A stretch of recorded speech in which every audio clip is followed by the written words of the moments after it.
நண்பர்களுக்கு வணக்கம். Welcome to G traders. இன்றைய பதிவில் ஓஆர்பி ஸ்ட்ராட்டஜினா என்னன்னு பார்ப்போம். இந்த ஓஆர்பி ஸ்ட்ராட்டஜி அப்படிங்கிறது ஓப்பன் ரேஞ்ச் பிரேக் அவுட் அப்படின்னு சொல்லுவோம். இது எங்கே பயன்படுது அப்படின்னு பார்க்கும்போது ட்ரேடிங்கில் நமக்கு இது ஒரு முக்கியமான ஸ்ட்ராட்டஜி. ஏன்னா இப்போ இன்றைக்கி மார்க்கெட் வேல்யூ வந்து ஒன்று அப் சைட் போகலாம் இல்லை டவுன் சைட் போகலாம். இதில் எந்த சைட் போனாலும் நம்ம அதை இந்த ஸ்ட்ராட்டஜி பயன்படுத்தி எப்படி கரெக்டாக ஒரு நல்ல ப்ராஃபிட் பார்க்கலாம் அப்படிங்கிறதுக்கு இந்த ஸ்ட்ராட்டஜி வந்து ரொம்ப ஹெல்ப்ஃபுல்லானது. இதை வந்து நிறைய பேர் யூஸ் பண்ணி நல்ல ப்ராஃபிட் பார்க்கக்கூடிய ஸ்ட்ராட்டஜியில் இது ஒன் ஆஃப் த ஸ்ட்ராட்டஜி. இது வந்து நமக்கு பொதுவாக யூஸ் பண்ணக்கூடிய டைம்னு பார்த்தா 15 மினிட்ஸ் மார்க்கெட் வந்து ஸ்டேபிள் ஆனதுக்கப்புறம் நம்ம இது பயன்படுத்துவோம்.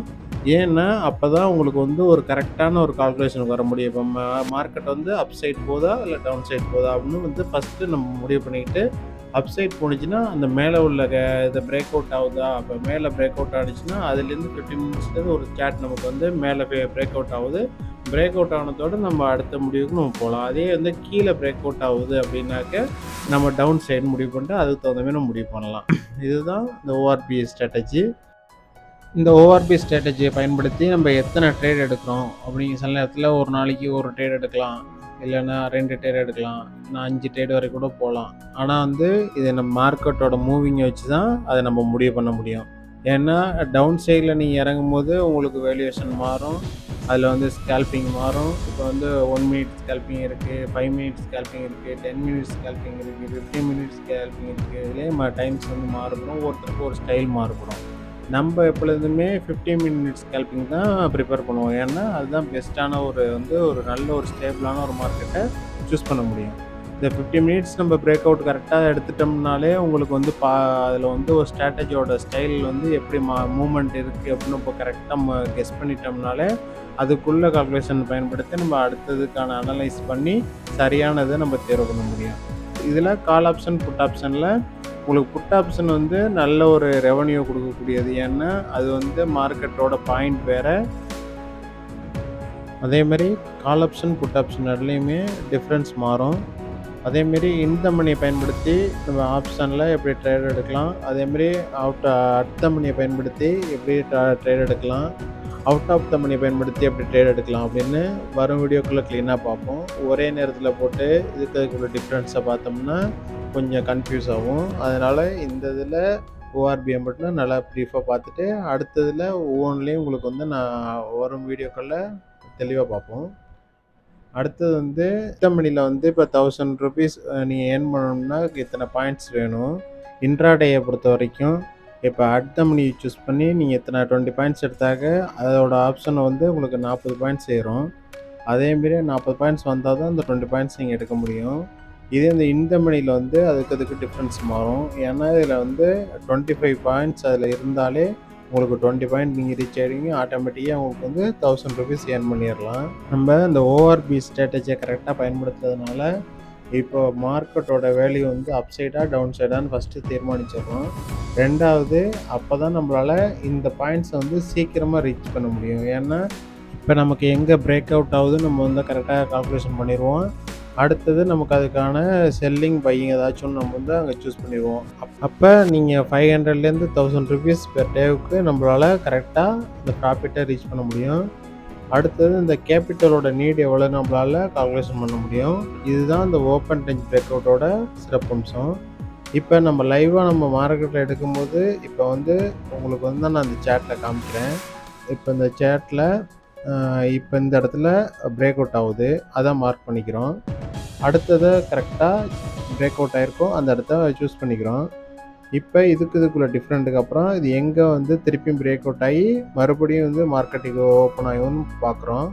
இப்போ அதுக்கு கீழே மார்க்கெட்டிங் ஓப்பன் ஆகி டவுன் சைடில் உங்களுக்கு புட் ஆப்ஷனில் உங்களுக்கு வந்துக்கிட்டு இருக்கு. இப்போ இதில் நீங்கள் ஒரு ட்ரேட் எடுக்கிறீங்கன்னாக்க அது வந்து கரெக்டான ஒரு ரிசல்ட்டும் உங்களுக்கு கொடுக்கும். இதுதான் இந்த 50 மினிட்ஸுக்குள்ள ஸ்ட்ராட்டஜி. அதாவது இந்த ஓஆர்பி ஸ்ட்ராட்டஜிங்கிறது இதுதான். இதனால தான் இந்த 50 மினிட்ஸ் மூமெண்ட்டில் நம்மளால் ஈஸியாக கண்டுபிடிக்க முடியும். இப்போ டவுன் சைடில் தான் போகும்னு இப்போ இந்த பாயிண்ட்ஸ் வச்சு நம்மளால் கரெக்டாக அக்யூரேட்டாக சொல்ல முடியும். அதே இது வந்து இதோட இப்போ மார்க்கெட் வேல்யூ எவ்வளோன்னு நம்ம வந்து இப்போ ஒரு டிசைட் பண்ணிட்டோம்னாக்க இதுலேருந்து கீழ வந்து அடுத்த ஃப்ரேம் வர வரைக்கும் ஒரு மார்க்கெட்டில் நீங்கள் வந்து ஒரு ட்ரேட் பண்ணுறீங்கன்னா அதுக்குள்ளே ப்ராஃபிட்டு. அடுத்தது இதேமாரி ஒரு பிரேக் அவுட் ஆகி அது மேலே போதா, அவங்க டாப்பை ரீச் பண்ணுதான்னு பார்க்கணும். இல்லை திருப்பியும் டவுன் சைடு போனா அடுத்த ட்ரேடு. இப்படி தான் ஒரு நாளைக்கு ட்ரேடுங்கிறது வந்து தொடர்ந்து நடைபெறும். அதாவது ஒரு 5 ட்ரேட் வரையும் அதிகபட்சம் போகலாம். அப்படி இல்லை, இதெல்லாம் வந்து நல்லா மார்க்கெட்டிங்கில் கிளியராக வர்றவங்களுக்கு தான் இந்த ஸ்ட்ராட்டஜிலாம். பிகினராக இருக்கும்போது இதோட புரிதல் வேணுங்கிறதுக்கு தான் உங்களுக்கு வந்து இது பார்த்து நல்ல புரிதல் வந்து நீங்கள் இதை வந்து அப்ளை பண்ணி இதெல்லாம் நீங்கள் ஒர்க் அவுட் பண்ணி பார்த்ததுக்கப்புறம் தான் அந்த 5 ட்ரேடுங்கிறது சாத்தியம். ஏன்னா ஒரு ட்ரேடே கரெக்டாக செய்கிறது வந்து ஒரு ட்ரேடு செய்கிறதே பெரிய விஷயம்.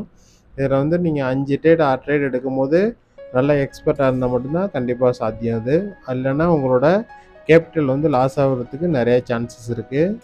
இப்போ இந்த இடத்துல ஒரு ட்ரேடு எடுத்துருக்குறோம். இந்த ட்ரேடு வந்து இது வரைக்கும் நம்மளுக்கு ஒரு 2 ட்ரேடில் வரையும் நமக்கு சான்சஸ் இருக்குது. இதைத்தான் நம்ம வந்து இந்த ஓஆர்பி ஸ்ட்ராட்டஜியில் நம்ம ஃபாலோ பண்ணக்கூடிய முக்கியமான விஷயங்கள். அடுத்தது இப்போ மார்க்கெட்டு வேல்யூ, இப்போ நம்ம கரண்ட் மார்க்கெட்டு வேல்யூ எவ்வளவு போயிட்டுருக்கு அப்படின்னு நம்ம அதை மெஷர் பண்ணி இப்போ முதல்ல பார்த்தது உங்களுக்கு வந்து புட் ஆப்ஷன் பார்த்தோம். இப்போ இது வந்து எங்கே பிரேக் அவுட் ஆகி இப்போ எப்படி போகுது அப்படிங்கிறத இப்போ நம்ம கால் ஆப்ஷனில் பார்ப்போம். ஏன்னா இப்போ வந்து மேலே போகுது. இப்போ வந்து இங்கே பிரேக் அவுட் ஆகுது. இதுலேருந்து மேல் சைடு நோக்கி போகிறதுனால இது வந்து அந்த இது அடுத்த மணியில் இல்லை இந்த மணியா அப்படி சூஸ் பண்ணும்போது இந்த இப்போ ஏற்கனவே நம்ம பார்த்தோம்ல அடுத்த மணி எப்படி நம்ம சூஸ் பண்ணணும், இந்த மணி எப்படி சூஸ் பண்ணணும் அடுத்து ப்ரீஃபாக போகிறதுனால இப்போ அடுத்த மணி யூஸ் பண்ணி இப்போ நம்ம வந்து மார்க்கெட்டை நம்ம கரெக்டாக ட்ரேட் பண்ணும்போது அதுக்கான அமௌண்ட்டு நமக்கு வந்து ஈஸியாக ஒரு ப்ராஃபிட் கிடைக்கும். ஆனால் இதில் வந்து ப்ராஃபிட்டுங்கிறது இந்த மணியில் தான் நமக்கு வந்து அதிகமாக கிடைக்கும். ஏன்னா அதோட பாயிண்ட் வேல்யூ வேறு, இதோட பாயிண்ட் வேல்யூ வேறு. இப்போ இதில் பார்க்கக்கூடிய ட்ரேடு வேல்யூ எல்லாத்தையும் இதேமாரி ஆல்ரெடி உள்ள கிராஃபில் நீங்கள் ஒப்பிட்டு நீங்கள் அதை பார்க்கும்போது இது உங்களுக்கு ஓரளவு மைண்டில் ரீச் ஆகும். இதுதான் இந்த வந்து ஓப்பன் ரேஞ்ச் ஸ்ட்ராட்டஜி வந்து உங்களுக்கு ஒர்க் ஆகுது, ஓஆர்பி ஸ்ட்ராட்டஜி இப்படி தான் ஒர்க் ஆகுதுன்னு ஒரு ஐடியா வரும். அதனால தான் நீங்கள் வந்து பழைய சார்ட்டை எடுத்து நீங்கள் பார்த்து அதில் எப்படி நடக்குது அடுத்த ட்ரேடு நாளைக்கு நீங்கள் வந்து ரஃப்பாக, அதாவது நீங்கள் வந்து எடுத்ததோட கேபிட்டல் நீங்கள் போட்டு செய்யணும்னு அவசியமே இல்லை. ஃபஸ்ட்டு நீங்கள் நான் ஒரு 10 ட்ரேட் வரைக்கும் நீங்களாகவே ஒரு சேட், அதாவது ஒரு ரஃபாக ஒரு சேட் போட்டு இன்றைக்கி இப்படி இறங்கும், இதில் வந்தால் இவ்வளோ ட்ரேடு, இந்தமாரி ட்ரைனிங் எடுத்துகிட்டு நல்ல ஒரு தெளிவான முடிவுக்கு வந்ததுக்கப்புறம் நீங்கள் ட்ரேட் பண்ணும்போது கண்டிப்பாக சக்ஸஸுக்கான வாய்ப்பு அதிகம். இப்படி தான் இந்த ஓஆர்பி ஸ்ட்ராட்டஜி ஒர்க் ஆகுது. இது வந்து ஸ்ட்ராட்டஜியில் நிறைய டைப்ஸ் இருக்குது.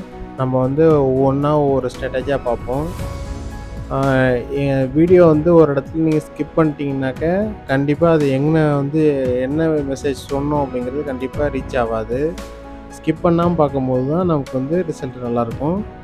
இந்த ஸ்ட்ராட்டஜி மாதிரியே நிறைய ஸ்ட்ராட்டஜி இருக்குது. ஆனால் இதில் எல்லாம் பெஸ்ட்டான ஸ்ட்ராட்டஜிங்கிறது இதுதான். ஏன்னா அதனால தான் ஓஆர்பி ஸ்ட்ராட்டஜி வந்து பிரபலமாக இருக்கிறதுக்கு காரணமே இந்த விஷயந்தான். ஏன்னா சுலபமாக ட்ரேடிங் பண்ணுறதுக்கு, அதாவது கேண்டில் ஸ்டிக் வந்து என்ன பேட்டர்னில் இருக்குது, இந்த கேண்டில் ஸ்டிக் வந்து என்ன ரெஃபர் பண்ணும், இதெல்லாம் நல்லா ப்ரீஃபாக தெரிஞ்சுக்கிட்டு அதேமாரி இந்த கேண்டில் ஸ்டிக் வந்து அடுத்தது என்ன மூமெண்ட்டுக்கு வரப்போகுது அப்படின்னு நமக்கு தெரிஞ்சிருந்தாலும் இந்த ஸ்ட்ராட்டஜி வந்து நமக்கு வந்து பெரிய அளவில் கை கொடுக்கும். ஏன்னா இப்போ கால் ஆப்ஷனாக புட் ஆப்ஷனான்னு தேர்வு எடுக்கிறதுக்கே இதுதான் நமக்கு வந்து பெரிய ஹெல்ப்ஃபுல்லாக இருக்கும். அதனால் இந்த ஸ்ட்ராட்டஜி வந்து ரொம்ப முக்கியமான ஸ்ட்ராட்டஜி. மீண்டும் அடுத்த பதிவில் சந்திப்போம். நன்றி.